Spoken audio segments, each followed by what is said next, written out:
అభిజిత్ తుప్కే రోజు రోజుకి పాపం ఇంటర్వ్యూలు ఇచ్చి బయటపడిపోతున్నాడు. కేజ్రీవాల్ లాంటోడు కొంత ఒక స్ట్రాటజిక్‌గా నడిచింది.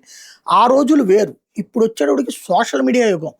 దాంతో పాటుగా ఇతను మీడియాని బూతులు తిట్టేస్తే గోడీ మీడియా అని చెప్పేస్తే జనం పట్టించుకోరు అనుకుంటే, క్రమంగా ఇతను బయటపడుతుంది. ఇప్పుడు యాంటీ మోడీ శక్తులు ఇతన్ని గొప్పగా హీరోగా చూపించే ప్రయత్నం చేస్తున్నారు. కానీ వాళ్ళకి అర్థమవుతుంది క్రమక్రమంగా ఇతని క్రెడిబిలిటీ దెబ్బతింది, క్రెడెన్షియల్స్ దెబ్బతిన్నాయి, ఓపెన్‌గా డ్రామాలు ఆడుతున్నాడు అన్నది ప్రజలు అర్థం చేసుకుంటున్నారు అన్నటువంటిది. అంటే మోడీని అభిమానించేవాళ్ళో లేకపోతే హిందుత్వాన్ని అభిమానించేవాళ్ళు మోడీ నుంచి దూరంగా తటస్థులని దూరం చేయడానికే ఇతని ద్వారా ఆమ్ ఆద్మీ పార్టీ చేస్తున్న ప్రయత్నమైనా జరుగుతున్నటువంటిది. అయితే ఇక్కడ ఒక్కొక్క చోట ఎట్లా బయటపడిపోతున్నాడంటే ఏబీపీ రిపోర్టరు రైట్ చేశాడు. రాహుల్ గాంధీ తాజాగా జరిగినటువంటి ఆ సదస్సు ఏదైతే పూణేలో జరిగిందో దాంట్లో టెలిప్రాంప్టర్ ఉపయోగించాడు కదా, చూసుకున్నారు కదా మీరు. అట్లాగే మైక్ హెల్పర్ని కూడా పెట్టుకున్నాడు, చూసుకున్నారు కదా మీరు.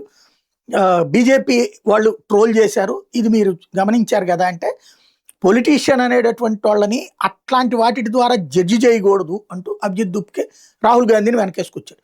మరి మీరే నరేంద్ర మోడీ గురించి ఇట్లాంటి మాటలే మాట్లాడుకొచ్చారు కదా, ఏదైతే ఇన్స్టాగ్రామ్ రీల్స్ టెలిప్రాంప్టర్తో చేస్తాడు అంటూ రాహుల్ గాంధీ అదే పని చేస్తే 50,000 మంది ఆడపిల్లల సమక్షంలో చేస్తే అది మీకు తప్పుగా అనిపించటం లేదా అంటే, నేను వెటకారం చేయను, బీజేపీ హ్యాండ్లర్స్ వాళ్ళు అట్లాంటి ట్రోల్స్ చేయడం వాళ్ళకి అలవాటే అంటూ వ్యాఖ్యానించుకొచ్చాడు.